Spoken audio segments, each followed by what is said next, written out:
and welcome to a new edition of the Red Mountain Express. This is episode 59. We have a great show in store for you today. We actually have two guests sitting with us here in the makerspace at the Emmett O'Neill Library. Our guests are hosts of the podcast called Greek Gods, a part of Reckon Radio. It's Amy Jurkinen and John Archibald from AL.com and the Alabama Media Group.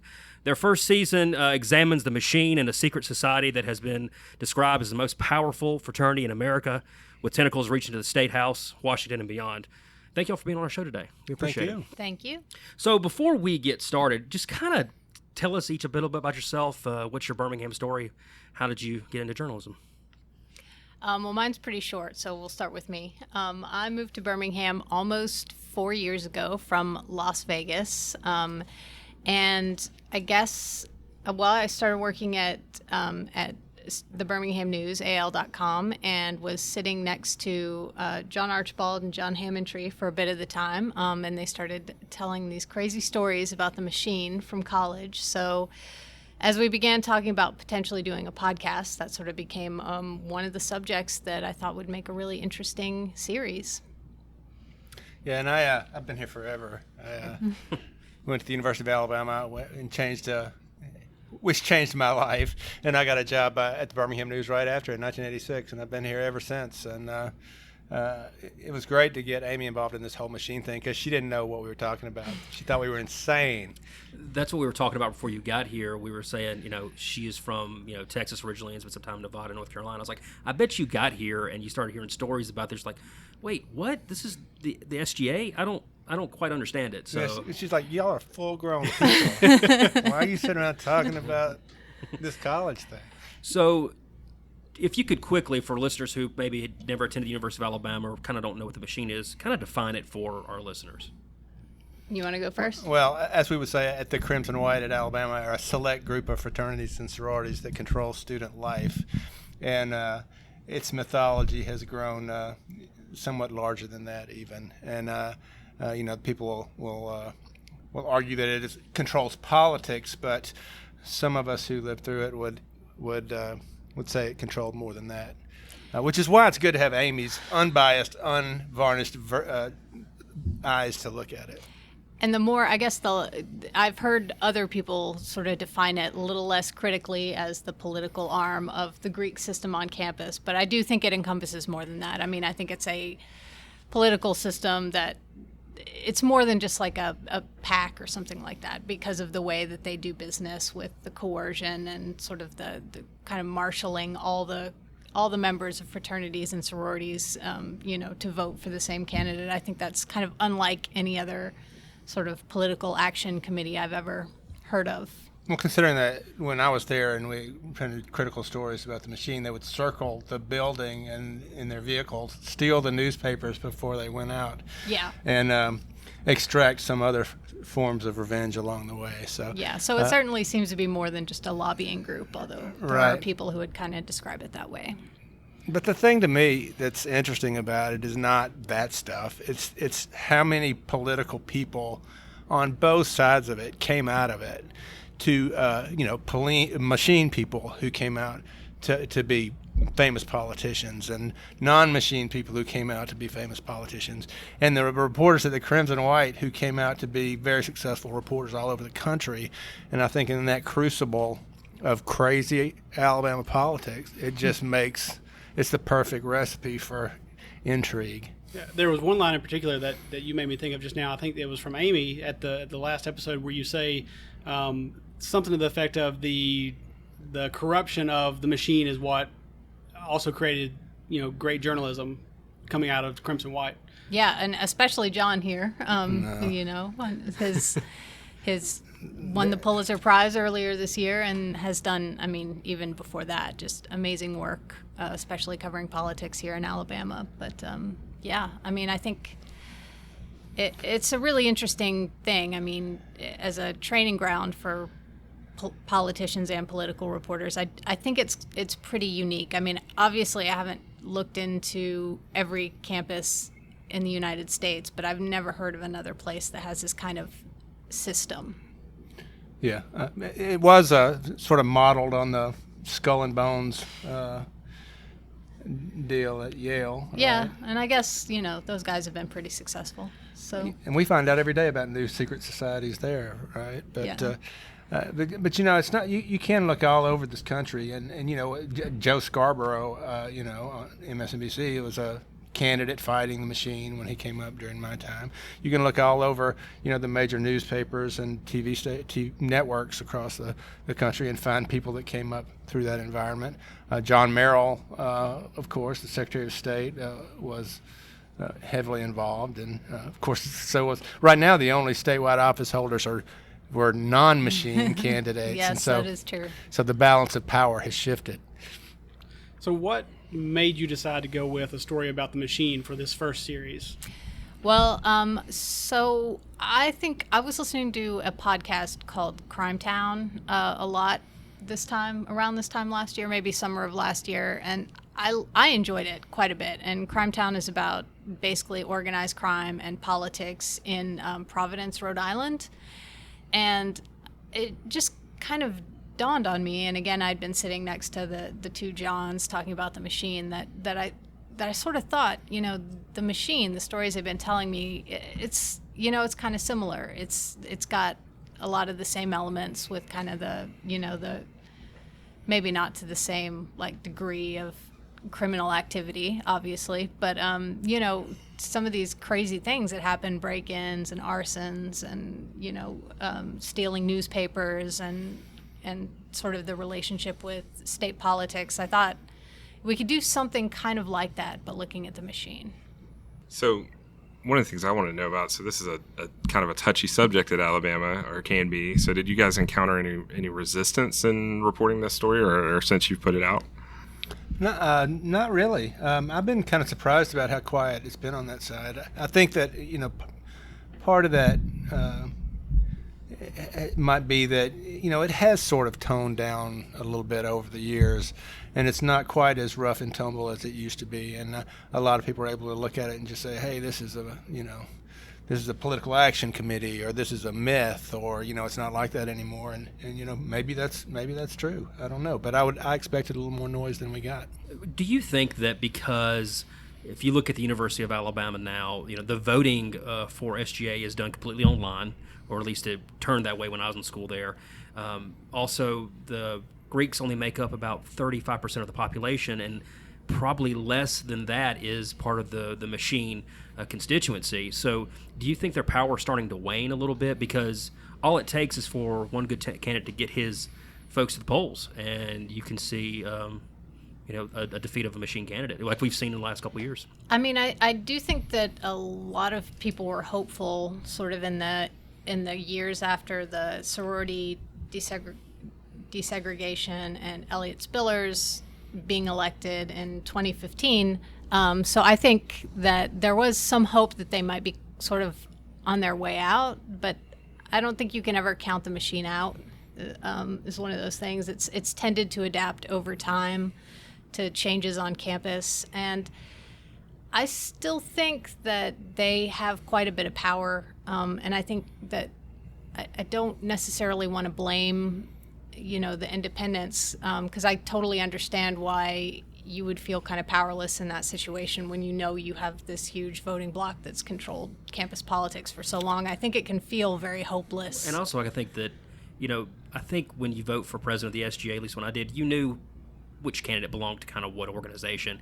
When it comes to the SGA Senate, you really don't know because there's so many candidates, and I think that's how they are able to maintain control, is that they have a large voting bloc when it comes to the SGA Senate. So, I'm sorry, John, I know you were... Oh, no, I'm really interested to hear what you have to say about it. I do think in some ways it's sort of a microcosm of, well, obviously I think it's a microcosm of everything all the time, but I think it's a microcosm when it comes to voting too, because, in a lot of ways, the machine is able to control politics and everything else on campus because most students just don't care. Yeah. They do not care, and it's only when they decide they want to run for an office or they want to position that's appointed by the SGA, or when they become involved in one of the media organizations there, that they start to look at it and care.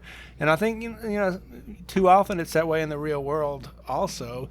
And really the people who are the most interested are the ones that have the best shot at winning, which is also a pretty good lesson to those who want to change things. But I mean, that's, I think, one of my big concerns about sort of the power of the machine is those people who are sort of maybe on the fence. They'd like to get involved, but they're not quite sure how. And I feel like that sort of organized block can keep those people on the outside when maybe a more inclusive system could bring them in and sort of diversify some of the viewpoints. And I feel like it really is a closed system that keeps more people out than it brings in. I do feel like there's a real effort on the part of the machine to kind of rebrand itself and remarket itself as a safe, kinder, gentler political organization without all of the baggage of the past. And you can see it in the Constitution that was released earlier this year that we believe to be the machine Constitution, and it basically says that in the future, this is what we are. We're a voting bloc, and we're trying to preserve our rights, which is interesting to see in black and white. Is there something inherent to the University of Alabama or to the SGA there that makes something like the machine more likely or plausible, something that gave rise to this giant system as it is? I think that's a really interesting question. Yeah. I think that the best way to answer it is to drive down Old Row at the University of Alabama and look at what the houses that are just the new ones. Yeah, you're right. Just the most magnificent, largest houses. They're like the great houses that were there when I was there, only on steroids. I mean, it's remarkable what they built there. And the university, indicating how important a role Greek life plays on the University of Alabama campus, how steeped in tradition it is, and how the university itself really does everything it can to promote that. I mean, it likes that and appreciates it, and that's what the University of Alabama is. Does it get out of whack? It sure does from time to time. And, it's but it, like I said, I mean, every time I get mad at it, I think about, it made me who I am. And for good or ill, maybe other people should be mad about it, but it doesn't make me mad. Yeah, I mean, I think it does take a certain fascination with tradition and history to kind of perpetuate it over this many years, because I don't really understand why it's still around, in a logical sense. But I think, the fact that these traditions have been handed down, the campus has a lot of traditions, the fraternities and the sororities have a lot of traditions, and I think it takes a lot to let them go, especially when they're this kind of deep-seated. Sure. I think, Blake, you'd probably agree with me, but I mean, you see that in the football program at Alabama. I think the people hold on to those traditions so tightly, and it's so powerful for them that they're not really willing to let it go. So, I mean, I think a lot of that has to sort of plays into how that works out. Even if it's just not a healthy tradition, this Absolutely. is not helping your university, but people still, they hang on. You talk about traditions, we talk about, thinking about, at least in football, I mean, we always talked about, it's bringing an Alabama man to coach, and it finally took an Alabama man to go 0-4 against Auburn. Like, you know what, let's just let's try a guy from Miami, and look how that turned out. So traditions only work when you win. Yeah. Right? So now we got a new tradition, national championships. Anyway, how hard is it to report on a story like this? I mean, how do you separate rumor from fact? I mean, there have been so many rumors that have gone on about the machine. Even, you have sometimes say, okay, is that really true? Yeah. How did y'all do that? Or is it just you have to include it all and just let the listeners decide? Well, first of all, Amy did all the heavy lifting on this thing. I mean, and again, I think that's great because A, she's a great reporter, and B, she does not carry the baggage that I carry. And so I was co-host and sat in and offered my 2 cents and, kind of was the alternative to her voice. But she reported it out. And so there were moments when I'm like, why didn't you include this or that? And she's, check it out, and it's not, I don't have it, so we can't go with it. And so it's just basics of reporting, and I appreciate her conservative nature in that regard on this one. Although I probably would have thrown them up there. Yeah, I mean, you have to be pretty careful on something like this. Like, a lot of people are alleged machine, members or reps, and I mean, that's one of those things that's almost impossible to verify because people just don't really admit to it. But a couple of people who did and kind of talked to me about their experiences, and that was really helpful to get that kind of counterbalancing opinion in some cases. But we definitely tried to confirm everything we could through, at the very least, like media accounts from the time that it happened, if not from like original reporting and documentation. So. Do you run the risk with, obviously with a secret society, there aren't people jumping up to say, yes, I'm a member and I'd love to talk to you about our society. Do you run the risk of being too one-sided? Yeah, I think so.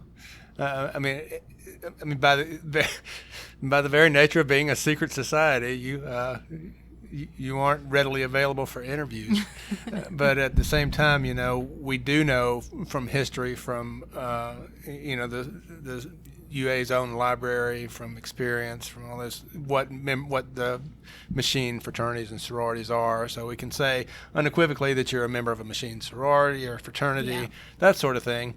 That's not the same thing as saying you are a machine-backed candidate, for instance, because as we know, sometimes that's split. But there are a lot of there are more people actually who are sort of willing to talk about it now maybe than there were in the past. Although some of my favorite parts of the podcast was when she asked Steve Flowers, who's like 70 years old, 70-something years old, if he was a machine rep. And he was, I don't know, don't talk about that.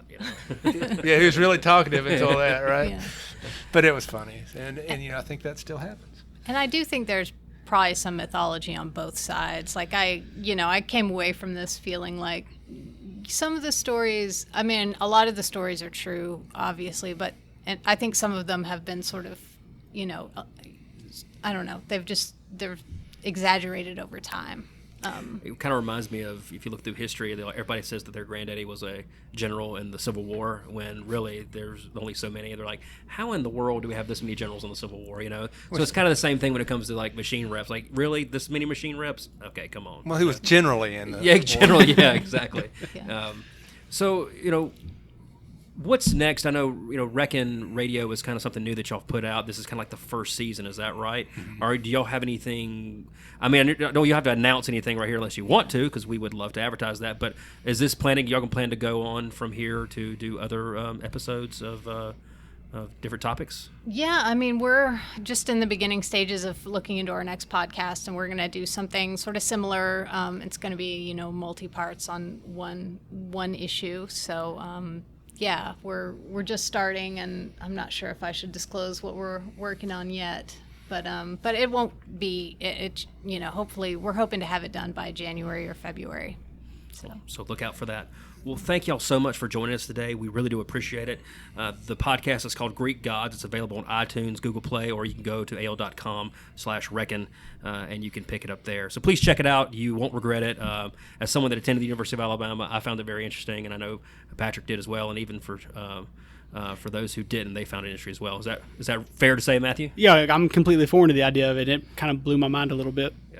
So let's take a quick break, and let's hear from our folks over at Beach & Woodworks, and we'll be back with the second half of the show. Thank you all for being here. Thank you. Thank you.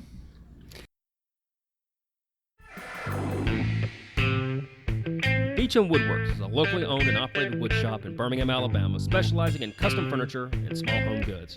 Chris and Kanan Beecham create a wide variety of unique pieces of all sizes, ranging from cutting boards to farmhouse tables. Using wood sourced from Alabama sawmills, Beach & Woodworks creates affordable quality pieces that will be a one-of-a-kind fixture for your home. So support your local woodworker and visit redmountainexpress.com/woodworks, or check them out on their Facebook and Instagram accounts. Beach & Woodworks, turning your house into a home.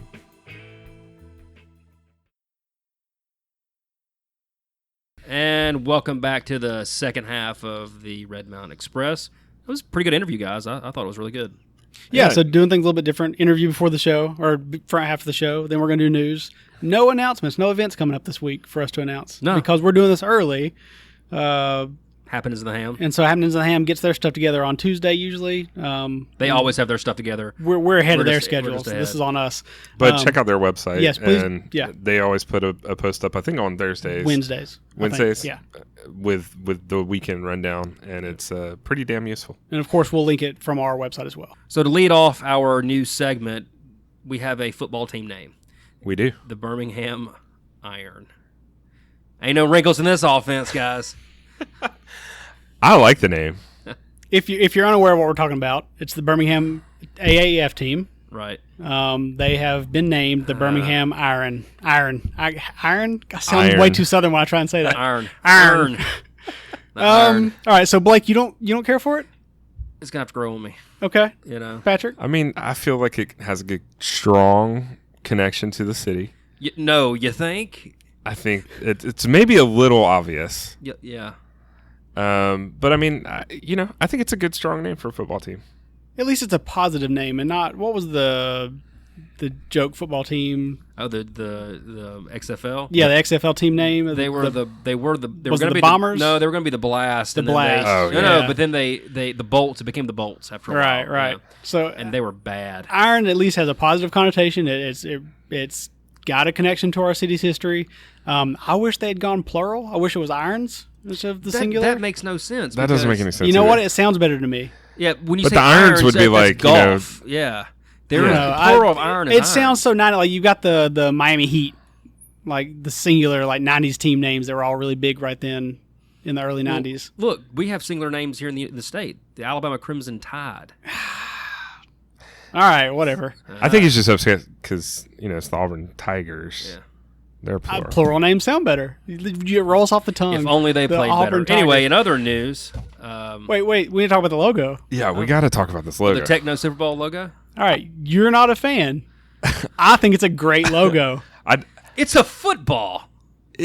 Okay, so I will say that the 8-bit quality I appreciate. It does look like, that's the first thing I said to Matthew. I was like, it looks like Tecmo Bowl, which I kind of appreciate. But on the other hand, it kind of looks like somebody set an iron down for too long and burned in the logo. Do you think they meant to do that? And I don't know if that was intentional or not. But I didn't think about that. I didn't see that. I mean, obviously it's a football shape, obviously. but I don't know. It just kind of looks like somebody took an old iron and just set it down. I'll be excited to see if they come up with more iterations of this. I'm sure they will. I think this has got to be just a tech version, right? Or with more colors, yeah. Because right now it's just the grayscale. But their colors are grayscale. That's true. Those are their colors. Yeah. There's no like blue or red. Or no, you're right. Pink. It's just gray and white. Gray and white and gray and black. Is black. And dark gray. I don't know.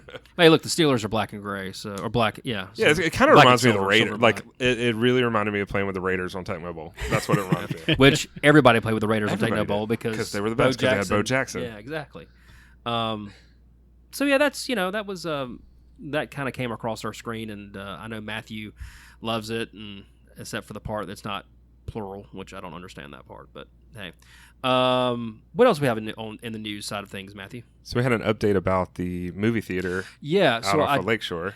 Yeah, so I did see that the movie theater on Lakeshore that we had talked about a couple times finally got. I think they closed on the deal, and they're going to start construction on this very, very soon. Originally, they were going to open in this fall.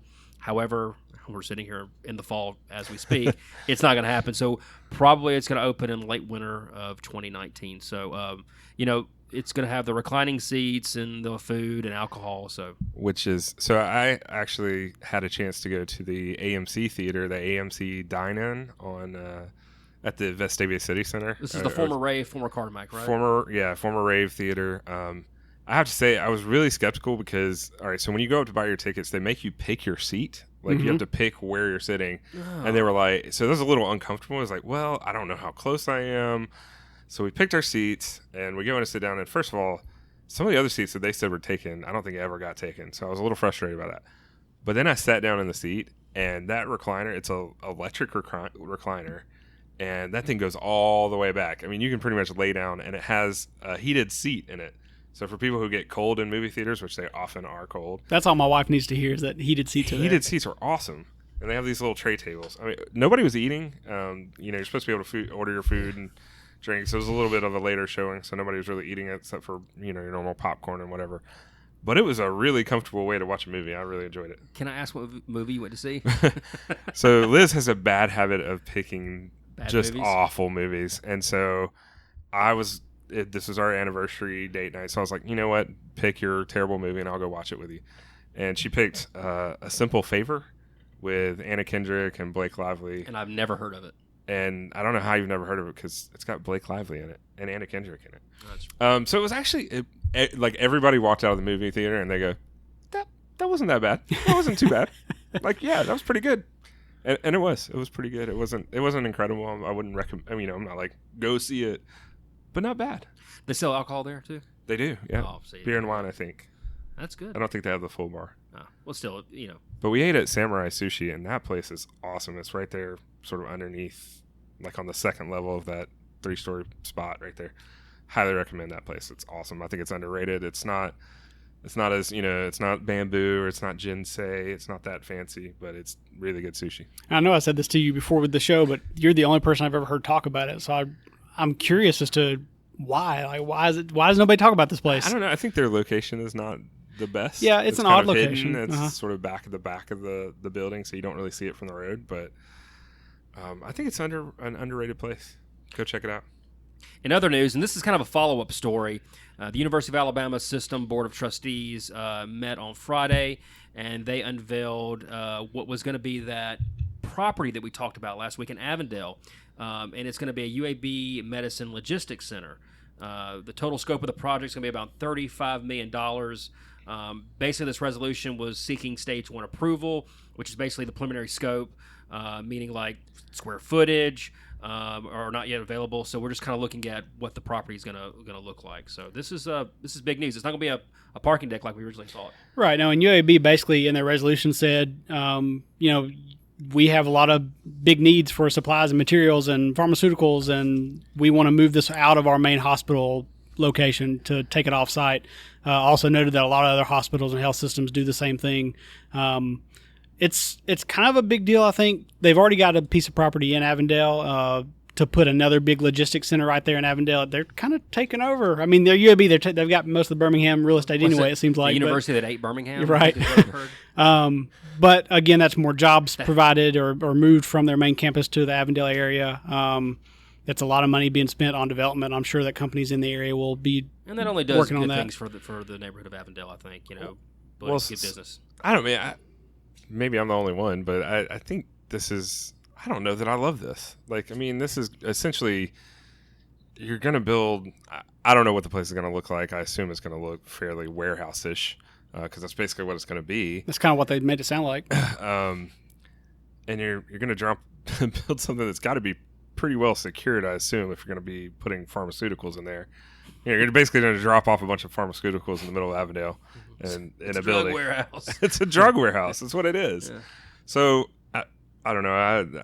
I think it's fine, but I don't love this idea. Are you telling me that you don't want to go to Avondale Brewing Company, have a couple beers, and then just walk over to the warehouse and get some Klonopin? I don't think that's how it's going to work. I was fairly neutral in the story. I mean, there are some positive aspects to them spending money and moving locations around. But that's a good point that I didn't really consider reading that is Avondale's a pretty area. Yeah. You start throwing up warehouse type buildings. So I don't know exactly where this property is. So I will say that. So there are certain spots over in Avondale where a warehouse probably makes sense. But I think I was honestly more excited about it being a parking lot because you needed a place to park. Jokingly, but no, I think there are obviously still tremendous opportunities for buildings in the Avondale area to become more retail space, shopping, other sort of customer-facing things, whereas this is going to be sort of a private warehouse type place. So we'll see how it works out. Hopefully it'll be the most beautiful warehouse you've ever seen. I bet it will be. So in other news, kind of a big story, and what I want to highlight tonight, I think there's some interesting conversation here. AL.com is reporting that the Birmingham City Council on Tuesday is going to vote whether to enter into an agreement with Alabama Power to install 95 surveillance cameras in Central Park, Inslee, Gate City, and Kingston neighborhoods in an effort to fight crime. Now, I say the vote's going to be on Tuesday, of course. We're recording this on Monday night. the 24th. So the vote's on the 25th, and of course you won't hear this until Thursday. The vote will already have happened, and we'll know what they've decided. Their surveillance cameras are going to be installed through a pilot program with Alabama Power, and the Jefferson County Metro Area Crime Center will monitor the cameras, not Alabama Power. The 95 cameras being installed will include 24 pan, tilt, and zoom cameras, 17 dome cameras, 54 license plate recognition cameras, and these will be installed across 64 power poles. The cameras altogether can produce 182 video streams. Now, Councilor Hunter Williams has said this is one more tool our police department will be able to use in their constant daily fight to make Birmingham a more livable city. Well, I know that's not his district where these cameras are going, correct? Nope. No, not. So I wonder Central what Park the city Inslee. councilman or the city council person from that district thinks about 95 surveillance cameras And, going in their neighborhood. and unless I missed it, the AL.com article didn't have a statement from them. Yeah. Now, again, this is a contract with Alabama Power. They're going to be responsible for up to, I think the figure was $10,000 in damages for a calendar year. So Birmingham City's not on the hook for repairs, for vandalism up to that price point. And of course, if the vote passes, they're planning to have these installed in about 90 days. That's pretty quick. All right, so there's obviously, I think, a lot of easy topics to hit here. And I think... You start hitting those, Matthew. Go ahead. Well, okay. I have worked in industries where I've used security cameras like this, either inside of private businesses or that could see into public areas like streets and parks and stuff. I have read a lot of reports from places like London that have tons of cameras. I mean, it basically looks like a Orwellian nanny state, the amount of cameras they have up in those areas, or a bigger city like London. I see a lot of positives to this, but I also see a lot of negatives. For one, it's a privacy violation, it feels like. I'm walking around minding my own business. I'm not committing a crime, but I'm being monitored, and I don't know how they're using this footage. They can say all day that it's only going to be used for reviewing a crime that's happened, but if you're not the one watching those cameras, how can you vouch for the person that is watching those cameras and what they're doing with that footage? Right. Personally, I feel like this is definitely a huge violation of privacy. I think if you put these cameras up in Vestavia, first of all, it wouldn't happen. I think people would just absolutely lose their minds over the potential of having that much surveillance in one particular area. And the fact that you're concentrating, yes, crime does happen in certain areas. There are certain demographics in those areas, and I think that it's really kind of messed up that we're targeting those areas. I mean, I don't know. I was actually having a conversation today at lunch about over-policing, and this sort of feels like that to me. This feels like the more you watch a certain group of people, the more you are going to find crimes being committed, even if it's running a stop sign or, not stopping a truck. Like, that stuff happens in other places too, but if you've got more police presence in that area, more visibility to it, you're going to see it more, and that, I think, leads to systemic issues with getting people into systems and causing, additional issues in people's lives where, that ticket running the stop sign may be somebody's whole paycheck, or a good portion of their... And I think the one thing that we have to say is that I would say, because I could see the pros and cons of putting up surveillance cameras at intersections and different areas in the public, but you can't substitute cameras for policing. And I think that's sometimes what happens is that, we don't need to have people walking the beat over there. We got plenty of cameras and we can respond to things happening. And I think that every study when it comes to crime-ridden areas is that they always do better when there's a relationship with the local authorities. When you have officers that are known within the community, that walk the beat every single day, that know the people within that community, and that the people in that community trust. And I don't think, and like I said, I see where these can be used. I like cameras at intersections because I think it's good for just, you see them at every intersection in most modern cities or upscale cities. But when you start putting them, 95 cameras in 4 different communities. I mean, that's maybe a little bit of a bridge too far. I think I would be more willing to accept this if they were doing this across the city, but like targeting just specific areas. I wonder what the camera presence is like in downtown Birmingham. Well, so having worked for a company that monitored and maintained some of those cameras, there is a camera presence, but it's not 94 cameras stationed across 64 power poles. I mean, you're talking about maybe in the park and in Railroad Park, there's a camera presence along the Rotary Trail. At maybe some of the busier intersections, but I mean, I don't know.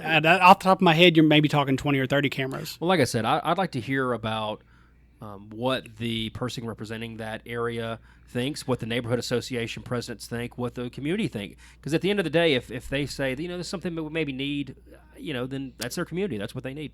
Well, I think Randall Woodfin has made it part of his platform really to look at policing and look at crime and reduce crime in the city. So I'd really love to hear what he has to say about this. I didn't see a comment in there. The other thing that I wanted to point out was I think in the article it said that the cost of this is $672,000 annually. Now, is that our cost or is that Alabama Power's cost?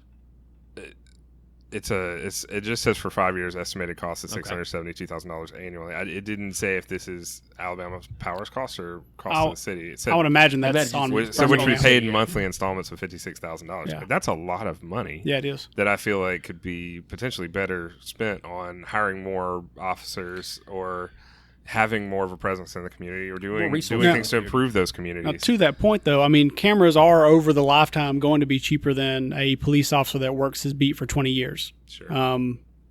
But will they be as effective? Well, so that's what I was about to go into. Is there are studies after studies in different cities that show that community policing is more effective, like you said a minute ago, especially more effective than just putting up cameras and barbed wire fences. And I mean, these are communities where there may be a higher incidence of crime, but these are also communities and people live there. People who are not committing crimes live there. People who are, living their normal daily lives. And do they want 94 cameras placed everywhere? Would they not rather have maybe three or four more community officers able to patrol that area and build relationships with them? I don't know where the cost is more effective. Dollar sign wise, it may be cheaper for a camera system, but for the community's lifespan over the next 10, 20, 30 years. I promise you $672,000 a year will hire you several officers. Yeah, no, I'm just thinking about like training costs, that gets expensive, insurance costs, retirement costs, like all that stuff adds up pretty quickly. Yeah, especially it's for not officers. just annual salary, obviously, right. but their patrol cars, equipment, benefits, things like that. Right. I understand, but still, I mean, that's a good chunk of change. Yeah, So, no, you're right. Anyway, I don't know. I feel like there's probably a larger debate to be had here until the vote happens tomorrow. Well, this is the first we're hearing about it too, which is kind of maybe it's been in the news, we just haven't seen it, but this is a big decision. I'm surprised there hasn't been like a comment period on this. I can't vouch that there hasn't been. This is just the first time I've seen the story. And we'll see what happens with the vote tomorrow, and if there's a yes vote, if there's any reaction from those communities, any pushback on it, it'll be interesting to see. To be continued, I guess. Yeah. Well, that's going to wrap up this edition of the Red Mountain Express. Again, we want to thank John Archibald and Amy Yerkinen for joining us on the show today. Check out their podcast, Greek Gods, but also check out their new Facebook.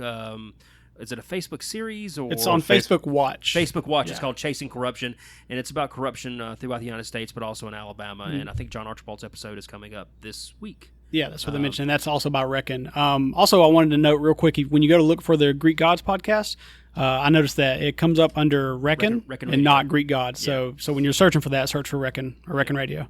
So remember, you can always contact us on Facebook, Instagram, Twitter, and also through our website at redmountainexpress.com. So let us know how you liked the episode. Let us know how you thought Greek Gods turned out. But until then, we'll see you next week. For Patrick Tucker, Matthew Joyner, I'm Blake Westbrook. We'll see you next week.